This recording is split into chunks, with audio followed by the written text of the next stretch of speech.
Buy once, cry once. After 5 years of pressure washing with this trailer, I'm gonna show you guys the 3 upgrades I wish I had made. Electric hose reels. As you can see, I have a manual hose reel. All 3 of these are manual hose reels.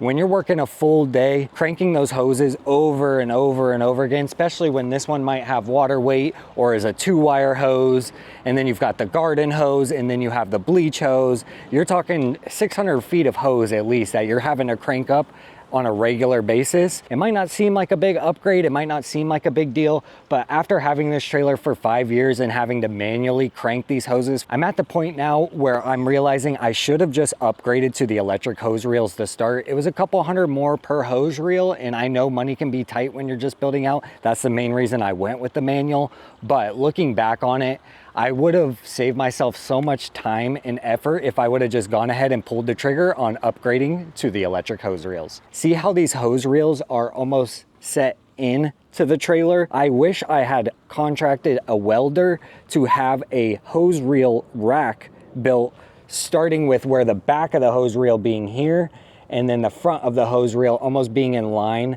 with the tires right there. That way I'm not losing so much real estate on the interior of my trailer. So all of this is not necessarily unused space, but I've had to find uses for this space because it is not set up into which I could have, you know, a larger tank or an extra pressure washer. So the second upgrade that I would make on my trailer is replacing these vertical bleach tanks. I've run through a couple tanks since I've started business, and you can see that I'm currently running another 50-gallon vertical bleach tank. When these tanks bounce on the road, the walls are pretty thin, and the way that this mounting bracket works, it causes this tank at the bottom to flex out, and you run the risk of cracking, which happened with my very first bleach tank. Not only would I stop running the risk of these cracking because the walls are thicker on those Loaf tanks, but it would also save me time and money from travel, having to go back to the supply store to fill up this 55-gallon vertical when I could just have 100 gallons of SH